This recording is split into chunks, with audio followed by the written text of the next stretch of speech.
was probably my first lead role in this industry.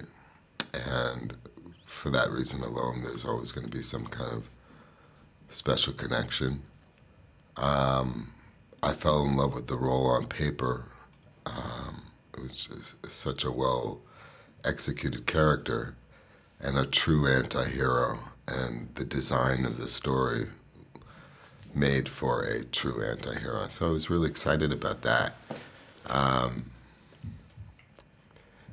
Ultimately, it's been the fans of the franchise that have kind of kept me so loyal to it. There were people on Facebook saying, if every one of us gave you $10, you could go make the movie yourself. You have to make this movie. And comments like that made me feel like I had to make it at all costs. I felt like I had owed it to the fans that have been watching, or that have been so loyal to this franchise and rewatching the films over and over again and needed new content. I think people can identify with Riddick's plight, and that's why they gravitate towards that character or appreciate that character. They can identify with the idea of being prejudged and ruled out and given up on and underestimated. I think those are feelings that we all have at some point or another. And I think the fact that Riddick is able to overcome those through action is something that people appreciate.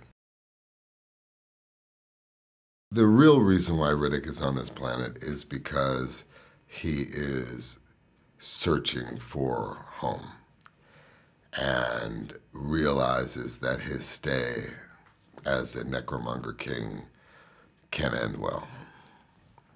Multiple assassination attempts and what have you. And he's somewhat duped to be left on this island, this planet that's supposed to be where he's from. And in seconds he realizes it's not Furia. Karl Urban's so great, and we had such a great time while shooting Chronicles of Riddick in Vancouver.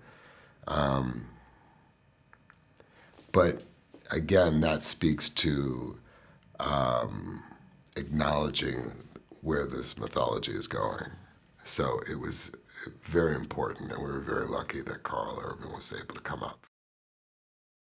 She brings a lot to the role of Doll. She's sexy and formidable in a way that we believe. She does have already a Comic-Con-like following, which is cool. But she came in guns blazing to get that role, and that's exactly what she did. I think she brings a lot to the table. I think people are going to be really excited and really happy that she's in the movie and enjoy her role. A lot of people that come out of the movie feel like it's an homage to Pitch Black, and yet keeps the question alive, where is Riddick from and where is he going? The first shot of the movie is this hand just sticking up through the rubble of a collapsed cliff, right? It's a bloody hand. And this alien vulture lands and starts nibbling on the fingers of this dead hand. And then you hear Riddick intoning, he says, I can't tell you how many times I've been crossed off the list and left for dead, right? I guess when it first happens the day you were born, you're gonna lose count. So this ain't nothing new. And then just wham, he grabs the vulture by the neck and strangles it. Just this hand, right? So that kind of announces right there that this is a guy who's been left for dead and he's having none of it, yeah? And that the story quickly becomes about a guy who's digging his way out of this premature grave, battling whatever hostile elements this world has to offer, and then finding a way off planet. The Riddick universe is so far afield, so far stretched, there is no true police force, so they filled in with these paramilitary types, these mercenaries, right, who then have to go and corral the various escaped convicts of the world. And there's none more famous in the Riddick universe than Riddick, right? And there is nobody with a greater bounty on his head than Riddick. So he is the prize of prizes. And so that's why we have this endless stream of mercenaries on this guy's tail. For lack of a better word, nobody voices what they're called. They're just, the creatures are what the creatures are. But we call them internally, we just call them mud demons. And Riddick encounters these very early in the story, and they come in small sizes, they come in medium sizes, they come in big sizes. And these are creatures that lie dormant in the ground, waiting for the next wet season to come on this planet. And once the real wet season comes, that's when they're going to rise up and create all kinds of chaos for our characters, unbeknownst to them at the beginning, the mercenaries anyway, unbeknownst to the mercenaries at the beginning of the movie. I hope the audience thinks it is a worthy follow-up to the first two movies. We didn't make this one through a studio. We made this independently, right? And that means basically that I just wrote the script for the movie that I wanted to see next, right? And then strangely, I went out and shot it, right? So hopefully that resulted in something that is, dark and visceral and eye-grabbing and hopefully, if I did my job right, exciting.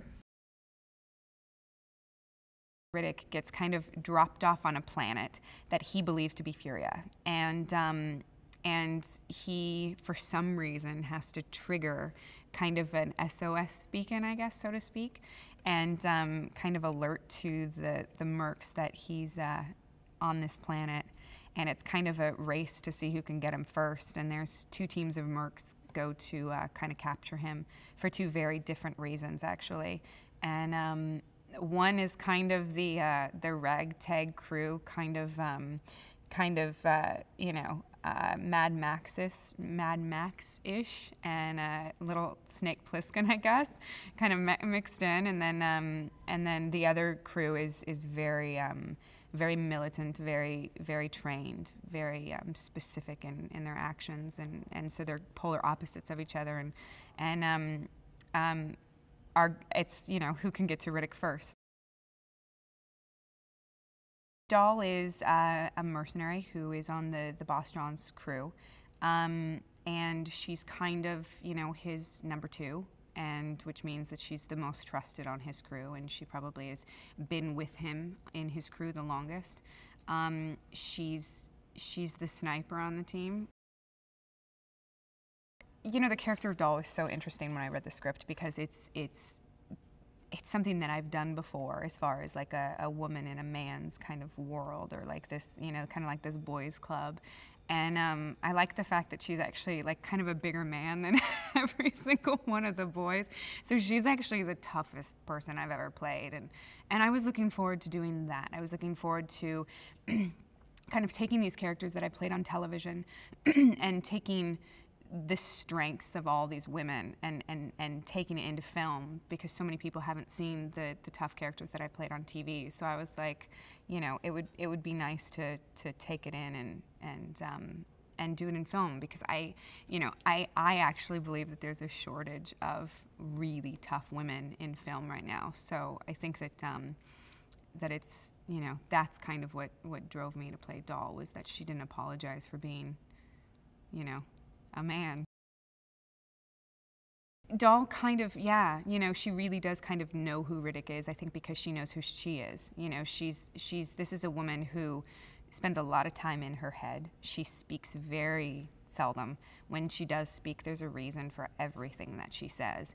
And so she spends a lot of time watching people and seeing what makes them tick. She's a sniper, so she's very, very keen on what's going on, and she's aware of everything that's going on. And so I think that she really does see Riddick for who he is, and I think she sees his strengths and his weaknesses, and I think it's one of the reasons why, why she gravitates towards him.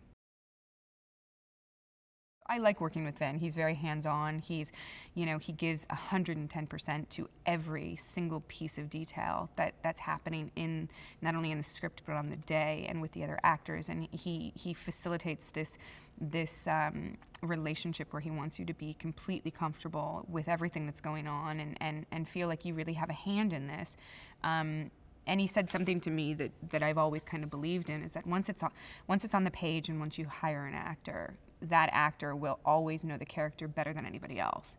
And so it's nice. So you kind of have this little bit of like, okay, this is my role. She wouldn't do that. She would do this. I've already talked myself out of 2 scenes, talked myself into another one. So, you know, it's fun. I like working with him. I play Boss Johns, and Boss lands on the planet after a beacon is, you know, set off, and you know, he has a crew of 3 people who are fairly highly trained, sort of mercenaries, as opposed to the other group that are already on the planet, and he's looking for Riddick, and has been looking for Riddick for quite some time. You know, we'd imagine, and like I said, he's after some answers from Riddick regarding his own son and what happened to him. So he's not too concerned about the bounty or the money that's been put on his head as far as collecting it. He's more interested in getting the answers he requires to I guess, have some sort of rest over what happened to his son. He's just overwhelmingly passionate about this story and the character, and so far. And he's also, you know, in the experiences I've had with him so far, just a very gentle guy, a gentle soul, which is, which I've got to say was a little bit surprising. But he's been really giving as far as explaining how he sees it and what's at stake, and he's, you know, and he's made it very, very clear that he's there for everyone if they want to discuss any topic, you know, with their character or scenes within the film. So far it's been great, and I'm really looking forward to sort of getting into the, you know, the nitty gritty of which we've got lots to do yet with Boss Johns and Riddick. On this one, it has been just fantastic, and particularly Katie has been, you know, she plays the sort of my number 2 in it, and yeah, we've had a great time, and she's fantastic. She looks great for the role she's in, and she's, you know, she's kicking ass, and look, they all are. Geordie Moller is just, he's extraordinary, you know, to sort of act against, and I had no idea. I was a big fan of his. I'd seen quite a lot of his work, but, you know, standing in front of him and acting against him is, was a little intimidating, but, you know, it sort of brought out the best in, certainly brought out the best in me, that's for sure. My character's name is Moss, who is part of a 4-man crew, head by Boss Johns, who, like I said before, has this obsession with capturing Riddick alive. It's very important that he captures Riddick alive. And being as there's only 4 of us, we're all people who can multitask. Moss kind of looks at the other crew as bait for Riddick, you know? And if he keeps coming back to thin their numbers, that gives us an opportunity to capture him alive. You know, it's a lot harder to capture Riddick alive than it is to kill him. You know what I mean? Because as long as he's breathing, he's a threat. It's remarkable how quickly it takes you into the moment. I mean, you really feel like you're on another planet. You know what I'm saying? Like, you can almost feel the climate change and you know, the atmospheric difference between like here and say Earth or something like this. You know, like, I really don't feel like I'm on Earth when I'm on these sets. And this is the first time I've done something like this where I'm really on another planet. And the set designers are doing a great job. It takes you right into the moment. We are a crew of mercenaries, and we're hunting Riddick. You know, Riddick, of course, being an escaped convict, the biggest prize kind of in the universe. So we're after the big dog. We're after the prize. We're kind of a road crew. We're mercenaries, but we're, you know, kind of like pirates. You know, we're not the most professionally trained crew, but we are very greedy, very ambitious.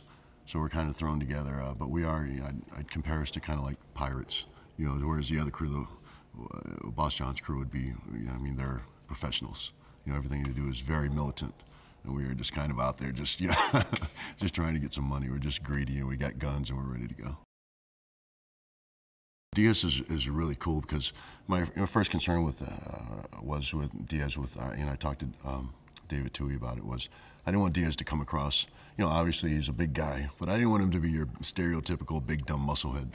And he said, no, you know, not at all. It's a great thing about this guy. He's got, you know, he's on the ball and he's ambitious. You know, but it's an undertone of ambition. You know, he has a lot of great one-liners in the movie, and it's obvious that this guy, he wants to be in charge. I saw Diaz as the kind of guy who is just, you know, he thinks he should be number one. You know, he may not be ready to be number one, but he thinks in his mind that he is. And I think he thinks that because he's the kind of guy that walks in the room and says, I can kick the hell out of everybody in this room, so I should be in charge, you know, for that simple reason alone. But I don't think Diaz thinks very much of Santana. I think Diaz thinks that Santana is kind of a clown. He's working for him right now just because he has to. He's kind of biding his time. He knows that Santana's got a short lifespan ahead of him, and he's really just counting the minutes and just letting Santana kind of kill himself off. I'm kind of excited about, you know, the jet hawk scene, and really just because I'm just kind of a sci-fi geek, and I just love stuff like that, and I just want to jump on that thing and just, you know, I know it's not going to be. What I'm really excited about is kind of the finished product. You know, I know when I jump on it, there's going to be one thing, probably fans blowing on us. And we're going to be sitting there going, woo, woo. But I want to see the finished product. You know, that's what I'm excited about. Like, I've seen some of the mock-ups, the drawings of how the planet is supposed to look. And, you know, after that, you know, goes from green screen to film. And I'm just, like, I'm so excited about it, like a little kid.